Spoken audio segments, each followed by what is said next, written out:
저는 오늘 하나님의 말씀에 대해서 여러분과 나누려고 합니다. 왜 저희들의 삶 속에 하나님의 말씀이 필요한 것일까? 라는 주제예요.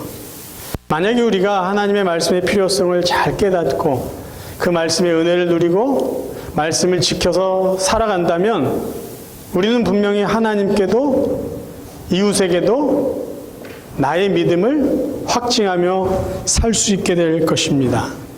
오늘 저희들이 읽은 본문 내용을 잠깐만 정리하고 말씀을 전하겠습니다. 본문은 크게 세 부분으로 나눌 수 있어요. 전반 부분이 1절에서 6절까지는요, 하나님의 창조에 대한 이야기를 합니다. 하나님이 만드신 하늘, 궁창, 밤과 낮.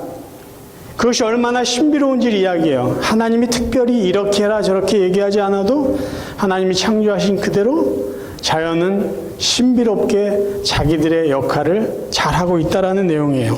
중반부에 해당되는 7절과 11절은 하나님 말씀에 대한 내용이에요.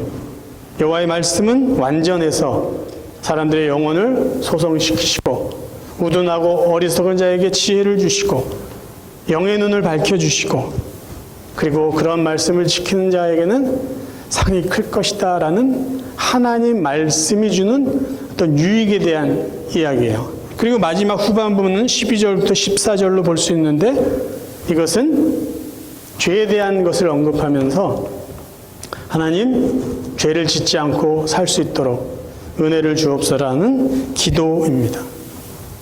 근데 여러분 이 내용을 보세요. 보통 어떤 시나 어떤 한 장의 성경 말씀, 한 문맥을 보면은 내용이 흐름이 일정합니다. 어떤 같은 주제를 가지고 이렇게 글이 이어져 가는데 이 19편을 보면은요, 조화를 이루지 못하는 세 주제가 나와 있어요. 첫 번째는 하나님의 창조, 자연에 대한 이야기를 하다가 갑자기 여호와의 율법에 대한 이야기를 합니다. 그리고 이 시는 죄 짓지 않게 해주세요라고 마무리가 돼요. 하나님 창조의 자연의 신비, 하나님 율법의 어떤 완전함, 그리고 인간의 죄. 이게 이어집니까? 제가 이 말씀을 선택한 이유는 뭘까요? 왜 이 시인은 하나님의 창조 세계를 이야기하다 말고 하나님의 율법을 이야기하고 그리고 죄 짓지 않게 해주세요라고 결론을 맺을까요? 그 부분을 같이 좀 더 살펴보겠습니다. 저희들을 비롯한 모든 사람에게 하나님의 말씀이 필요한 첫 번째 이유는요, 모든 사람은 본성이 타락되었기 때문이에요. 제가 몇 주 전에 하늘을 쳐다봤는데 생각보다 많은 기러기떼들이 하늘을 날아가는 것을 봤어요. 그 기러기떼를 바라보면서 저의 머릿속에는 이런 생각이 들었죠. 아, 철새라서 겨울을 따뜻한 곳에서 보내려고 저들의 본능에 따라 이동을 하는구나. 그리고 저 기러기떼들은 어딘가에 가서 따뜻하게 겨울을 맞이하고 또 본능적으로 다시 남가주로 옮겨오겠지라는 생각을 했어요. 그러면서 갑자기 제 마음속에 드는 생각이 있었어요. 새들은, 짐승들은 본능에 맞춰서 살아도 그게 너무 자연스러운데 사람들은 왜 본능대로 살지 못할까라는 생각이 들었어요. 그러면서 이 시편 19편 말씀이 떠올랐던 것이에요. 저희들이 알듯이 자연은요, 하나님이 창조하신 이 자연 세계는 자연 그대로 내버려 두면은 아무 문제가 없습니다. 저 자연은 말 그대로 자연스럽게 내버려 두면 스스로 복구가 되고 스스로 생존하고 스스로 자연을 보존하고 유지시켜 나가요. 그게 창조 질서예요. 하나님이 일일이 이야기하고 가르치지 않아도 이미 창조이신 그 섭리대로 자연은 그들 스스로 자연을 지켜나갑니다. 사람에게도 동물에게도 본능이 있어요. 생존 본능, 생식 본능 이런 게 기본적인 본능입니다. 그런데 동물들은요, 자기들의 본능에만 충실해요. 본능대로, 하나님이 창조하신 대로. 그래서 먹을 만큼만 먹어요. 종족 번식을 위해서 본능대로 종족을 번식시켜요. 자기들이 배고프다고 다른 종족의 영역을 침범하고 파괴하지 않아요. 본능에 충실하게 살아가서 생태계를, 하나님의 창조 세계를 그대로 유지시켜 나갑니다. 문제가 없어요. 사람은 어떻죠? 사람에게도 본능이 있잖아요. 근데 사람은요, 하나님 주신 이 본능에만 충실하지 않고 이 본능을 오용하고 악용합니다. 그래서 자기의 어떤 생존을 위해서 자기의 생존 본능만 지키고 나가면 되는데요, 더해요. 다른 영역을 침범해요. 착취해요. 파괴해버려요. 아니, 말살을 시키기도 합니다.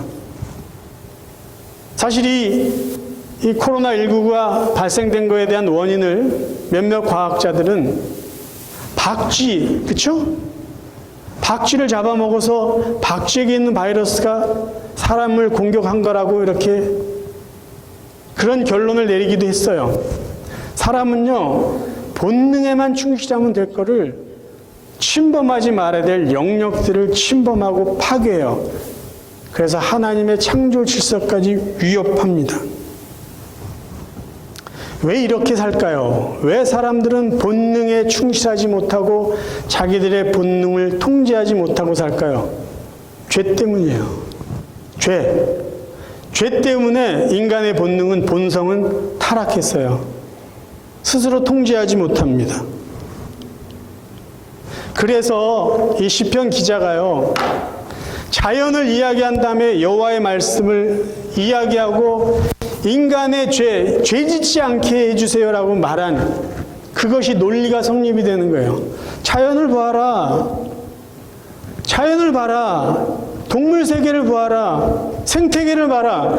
하나님이 일일이 가르쳐주지 않아도 하나님이 창조하신 그대로 그들은 알아서 살아가는데 인간들은 그렇지 못한 거예요. 그래서 인간들에게는 하나님의 말씀, 여호와의 율법이 필요하다는 거죠. 이 말씀이 있어야만이 타락한 인간들의 본성을 그래도 통제할 수 있다는 것입니다. 본성이 타락한 대표적인 사람이 아담과 하와죠. 하나님의 말씀을 거역함으로 그들의 본성이 타락됐어요. 본성이 타락한 사람들의 모습은 아담과 하와의 모습을 통해서 우리가 진단해 볼 수가 있습니다. 창세기 3장 8절부터만 제가 읽어드릴게요. 그들이 그날 바람이 불 때 동산에 거니시는 여호와 하나님의 소리를 듣고 아담과 그의 아내가 여호와의 낯을 피하여 동산 나무 사이에 숨은지라. 요 바로 전까지 선악을 알게 하는 열매를 따먹은 다음에 벌어진 일입니다. 여호와 하나님이 아담을 부르시며 그에게 이르시되 네가 어디 있느냐? 이르되 내가 동산에서 하나님의 소리를 듣고 내가 벗었으므로 두려워하여 숨었나이다. 이르시되 누가 너의 벗었음을 내게 알렸느냐? 내가 너에게 먹지 말라 명한 그 나무 열매를 네가 먹었느냐? 아담이 이르되 하나님이 주셔서 나와 함께 있게 하신 여자 그가 그 나무 열매를 내게 주므로 내가 먹었나이다. 여호와 하나님이 여자에게 이르시되 네가 어찌하여 이렇게 하였느냐? 여자가 이르되 뱀이 나를 꿰므로 내가 먹었나이다. 자, 여기서 본성이 타락한 사람의 세 가지 모습을 정리해 보았어요. 첫째, 하나님의 낯을 피하여 숨습니다. 죄인의 가장 대표적인 모습이에요. 숨어요. 하나님을 어쨌든 피해요. 두 번째 모습은요, 죄에 대한 인식이 부족해요. 자, 하나님이 아담을 부르시죠. 내가 어디 있느냐? 어디 있느냐는 정말 아담이 어디인지 몰라서 물은 게 아니잖아요. 너 무슨 짓 했어? 라는 거예요. 근데 아담의 대답은 뭐죠? 제가 벌거벗어서 부끄러워서 창피해서 숨었습니다라고 딴소리를 해요. 죄진 사람이요. 그래서 본성이 타락한 사람은요, 죄에 대한 인식이 없어요. 뭐가 죄인지 몰라요. 세 번째 모습은요, 죄를 인정하려고 하지 않습니다. 하나님이 그랬잖아요. 야, 내가 너 벗은 것 가지고 지금 뭐라 그러는 게 아니라 내가 먹지 말라고 한 그 열매를 먹었어, 안 먹었어? 그거를 지금 묻고 있다고 이야기하잖아요. 그리고 답답하니까 왜 먹었어? 라고 했더니 뭐라고 대답해요? 하나님이 저에게 짝지으신 여자 때문이에요. 아담 때문, 하와 때문이에요. 하와에게 물어봤어요. 너 왜 먹었어? 뱀 때문입니다. 원래 정답은 뭘까요? 아담에게 너 왜 먹었어? 그러면 하나님 잘못했습니다. 그렇게 해야 되잖아요. 잘못했습니다가 곧 인정하는 것인데 인정을 안 해요. 죄에 대한 인식이 부족하니까 죄를 인정하지도 않죠. 이게 본성이 타락한 사람들의 모습이에요. 이런 죄의 DNA를 저희들도 갖고 태어났어요. 그래서 저희들은요, 죄에 대한 인식이 흐려요. 죄를 인정하려고 하지 않아요. 그러면 왜 그런 저희들에게 하나님의 말씀이 필요할까요? 이 세상 사람들은요, 자꾸만 하나님이 정해놓으신 선을 선이라고 인정하려고 하지 않아요. 하나님이 정해놓으신 악을 악이라고 생각하려고 하지 않아요. 그리고 더 심하게 어떤 현상이 나타나냐? 하나님이 정해놓으신 선을 교묘하게 바꿔서 악이다라고 말합니다. 하나님이 이미 정해놓으신 악을 교묘하게 바꿔서 선인 것처럼 말하고 있어요. 그래서 타락한 본성대로 살게 내버려 두면 하나님의 창조 질서까지 다 파괴되어 버리는 거예요. 무너져 버리는 거예요. 그래서 사람들에게는 하나님의 말씀이 필요한 것입니다. 두 번째 하나님의 말씀이 필요한 이유는요, 저희들은 변칙을 조장하는 이 세상 속에서 살고 있기 때문에 하나님의 말씀이 필요합니다. 세상에 많은 사람들은요, 먹을 것만 있으면 충분하다라는 생각을 해요. 틀린 말은 아니에요. 근데 그것만 있다고 생각하는 건 문제죠. 그래서 먹을 것을 구하기 위해서요, 영적인 문제 중요하게 여기지 않아요. 도덕적인 문제 불필요하다고 생각해요. 정서적인 문제 그런 거 생각할 여유 없다고 말해요. 인간은요, 육적인 문제뿐만 아니라 영적인 허기도 채워야지 온전한 삶을 살아갈 수 있는 존재 아닙니까? 근데 많은 사람들이요, 먹을 것, 먹을 양식, 육체적인 것만을 채우려고 더 많이 소유하려고 살다가 정작 그것보다 더 중요한 것들을 놓치며 살아갑니다. 먹을 양식 중요한 거 누가 뭐 인정하지 않습니까? 의식주 당연히 중요해요. 소홀히 할 수 없어요. 그런데 문제가 되는 것은요, 그 먹을 양식을 구하는 방법이에요. 방법. 떡이면 충분합니다고 말해요. 그래요. 떡이 있어야 돼요. 그런데 문제는 그 떡을 만들고 얻어내는 방법이라는 거예요. 이 세상은요, 자꾸만 돌을 가지고 떡을 만들려고 유혹합니다. 그게 사단의 방법이에요. 너 급하지? 너 배고프지? 그러면 돌을 갖고 떡을 만들어서 팔아봐. 빨리 돈 벌 수 있어. 많이 벌 수 있어. 근데 원래 떡은요, 돌로 만들어서는 안 돼요. 근데 이 세상은요, 자꾸 돌을 갖고 빵을 만들고 떡을 만들 수 있는 방법들을 자꾸 추구하면서 살게 만들어요. 그래서 돌을 가지고 떡을 만들어서 돈을 번 사람들을 부러워하게 만들고요. 그렇게 대박치는 사람들처럼 살고 싶은 유혹에 빠진다는 것이에요. 급하면 법을 어겨도 됩니까? 배고프면 법을 어겨도 됩니까? 쉽고 편하게 살기 위해서 원칙이 아닌 변칙을 써도 됩니까? 세상은 그렇게 이야기할지 몰라도 하나님은 그렇지 않죠. 하나님은 그렇게 말씀하시지 않았어요. 우리가 잘 아는 마태복음 4장 3절부터 제가 읽어드릴게요. 시험하는 자가 예수께 나와서 이르되 네가 만일 하나님의 아들이거든 명하여 이 돌들로 떡덩이가 되게 하라. 예수께서 대답하여 이르시되 기록되었을 때 사람이 떡으로만 살 것이 아니요 하나님의 입으로부터 나오는 모든 말씀으로 살 것이라 하였느니라. 돌은 떡을 만들 수 있는 원료가 아니에요. 그렇게 해서도 안 돼요. 자꾸 그렇게 하라고 그래요. 괜찮다는 거예요. 배고픈데 뭐 남들도 다 그렇게 해. 괜찮아.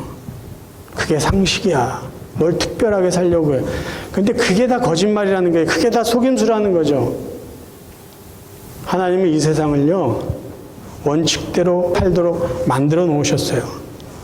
왜 오늘같이 과학이 발달하고 기술이 발달된 이 첨단 시대에 사는 저희들에게 하나님의 말씀이 필요할까요? 왜 오늘같이 돈이면 다 되는 물질 만능 이 시대에 사는 저희들에게 여전히 하나님의 말씀이 필요할까요? 돌로 떡을 만들면 안 되기 때문이에요.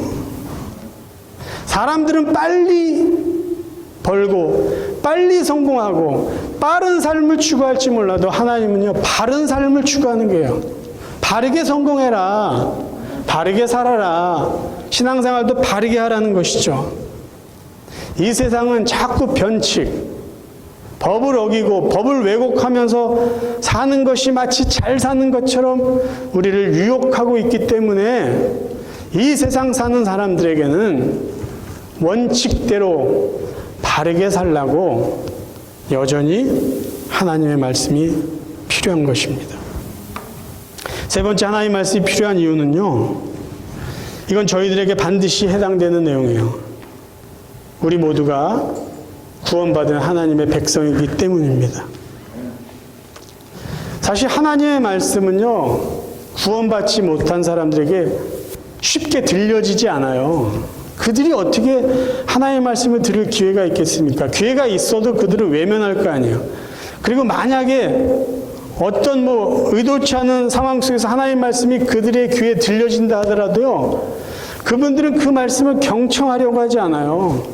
왜요? 그 가치를 모르니까. 그리고 듣는다 하더라도 그 말씀 살려고 노력하지 않습니다. 그러니까 하나님 말씀은요, 어떻게 보면은 구원받은 하나님 백성들에게 필요한 하나님의 생명의 말씀이고 인생을 살아가는 삶의 지침서인 거예요. 하나님 모세에게 십계명과 율법을 주셨죠. 그렇게 하나님이 들려주신 말씀, 선지자들에게 주신 말씀이 성령에 감동된 사람들에 의해서 선포되고 기록되고 정리돼서 모아진 게 오늘날 저희들이 읽고 묵상하고 따르는 성경책이에요. 성경 말씀이에요. 그러면 제가 여기서 질문을 하나 드릴게요. 하나님은 언제 하나님의 말씀을 이스라엘 백성들에게 주셨을까라는 거예요. 언제 주셨을까? 자, 문제 나갑니다. 이스라엘 백성이 애굽의 노예로 살 때, 이스라엘 백성이 노예에서 해방되었을 때, 이스라엘 백성이 홍해를 건너기 전에, 이스라엘 백성이 홍해를 건넌 이후에, 언제 하나님께서 이스라엘 백성에게 여호와의 율법 그 말씀을 주셨나요? 당연히 애굽에서 해방시켜 내신 후에, 홍해를 건넌 후에요. 언제 주셨는지를 아는 것은 중요합니다. 왜냐하면 언제 주셨는지를 알면은 하나님이 이스라엘 백성, 하나님의 백성에게 율법을 주신 이유 또한 알 수 있기 때문이에요. 만약에 하나님께서 이스라엘 백성들에게 홍해를 건너기 전이나 노예 생활하고 있을 때 여호와의 율법을 주시면서 내가 너희들을 자유케 하겠다라고 그런 말씀을 주셨다면은 그 여호와의 말씀은 그들에게 조건문이 되는 거예요. 아, 이 말씀을 내가 그래도 잘 지켜야지 내가 하나님의 은혜로 구원받을 수 있겠구나. 홍해바다 앞에서 만약에 여호와의 율법을 주셨다고 하면 그들은 어떻게 생각할까요? 아, 이 율법을 잘 지켜야지 홍해를 건널 수 있겠구나라고 생각했을 거예요. 근데 하나님은 그들이 노예로 있을 때나 홍해바다 앞에 있을 때 아무런 조건을 제시하지 않고 그들을 구원해 주셨어요. 그러고 나서 시내산에서 하나님의 말씀을 주십니다. 왜 줬을까요? 이제 너희들은 내 백성이다. 너희들은 앞으로 노예로 사는 것이 아니라 내 말대로 내가 들려주고 선포하고 가르쳐준 나의 말대로 살아야 된다라는 것을 가르쳐 주시기 위해서요. 내가 말한 말씀대로 살 때 너희들은 내 백성이고 내가 원하는 것이 무엇인지 알고 그렇게 살아야 하나님의 나라를 이룰 수 있다. 그것을 가르쳐 주시기 위해서요. 하나님이 우리에게 이 말씀을 주신 때는 언제일까요? 우리가 믿음으로 구원받은 이후에요. 그때부터 진짜로 이 말씀이 저희들에게 필요한 것입니다. 하나님의 말씀은요, 구원의 조건으로 주신 게 아니에요. 구원받았기 때문에 이렇게 살라고 가르쳐 주신 인생의 매뉴얼이에요. 그래야지 저희들이 하나님 백성답게 이 세상에 살 수 있기 때문이에요. 과거에 많은 사람들은요, 성경에 기록되어 있는 이야기예요. 구원받았으면은 이제는 더 이상 율법이 필요 없다라고 주장했었어요. 그래서 그게 아니다 가르쳐주기 위해서 믿음이 왜 중요하고 믿음이 무엇이고 율법이 어떤 역할을 하는지를 좀 더 구체적으로 가르쳐주기 위해서 사도 바울은 로마서와 갈라디아서를 기록했어요. 믿음으로 구원받는 것이 신앙생활의 출발이고 믿음으로 구원받는 자들은 여호와의 말씀, 하나님의 말씀을 계속해서 듣고 그 말씀대로 살아야 된다. 그것을 가르쳐주기 위해서 바울을 통해서 하나님은 로마서, 갈라디아 말씀 우리에게 주신 것입니다. 우리가 왜 하나님의 말씀이 필요할까요? 구원받은 하나님의 백성이기 때문이에요. 그런데 한 가지 우리 마음속에 부담으로 남는 게 있어요. 만약에 하나님이 내가 너희들에게 이 말씀을 준다. 그리고 계속 듣기만 해. 열심히 읽기만 해. 그리고 깊이 묵상하기만 해 라고 말했으면 정말 좋았을 것을. 근데 하나님은요, 말씀을 주시면서 지켜 행하라. 지키며 살라고 명령을 하셨어요. 명령. 아니 근데 그게 부담스러운 거예요. 그게. 그 전까지만 말씀하셨으면 정말 좋았을 텐데. 그냥 열심히 읽고 열심히 공부만 하고 그 묵상하고 깨닫고 그렇게만 살라고 했으면 정말 감사했을 텐데. 아니 저런 사람을 사랑하라고? 아니 저런 짓을 한 사람을 용서하라고? 아니 참으라고? 아니 손해보라고 하시네? 그건 부담이 되는 거예요. 그거는. 솔직히 말씀을 지켜 사는 게 부담스럽습니다. 그 왜 하나님은 말씀을 주시고 그런 부담까지 주셨을까요? 근데 여러분 기억해야 될 게 한 가지 더 남아 있어요. 하나님은 말씀만 주시지 않고 이 말씀을 행하라고 명령만 하시지 않고 하나를 더해 주셨어요. 그 더해 주신 그분이 누구냐? 성령님이에요. 성령님. 하나님은 성령님을 말씀과 함께 보내주시면서 이 성령을 통해서 우리에게 말씀을 잘 지킬 수 있도록 돕게 해주셨다는 거예요. 구약성경 에스겔을 봅니다.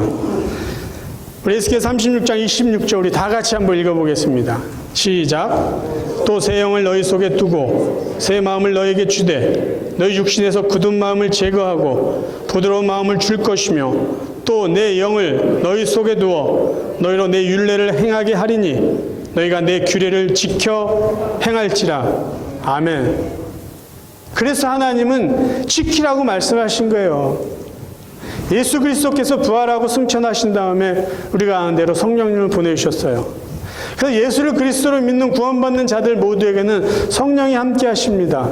성령이 우리에게 오신 여러 가지 이유가 있어요. 그 이유 중에 중요한 이유 하나는요, 우리로 하여금 부담스러운 그 하나님의 말씀을 지킬 수 있도록 도와주시기 위해서요. 그래서 여러분 말씀 듣고 이 말씀이 너무 부담스러워서 이거 지키려고 힘이 든다면은 여러분의 의지나 여러분의 감정 가지고 포기하지 마세요. 난 할 수 없어. 나는 못해. 그러지 마시고 우리가 그 말씀을 지킬 수 있도록 돕기 위해서 하나님의 보이신 그 성령님께 기도하자고요. 의지하자고요. 하나님, 저는 솔직히 못할 것 같아요.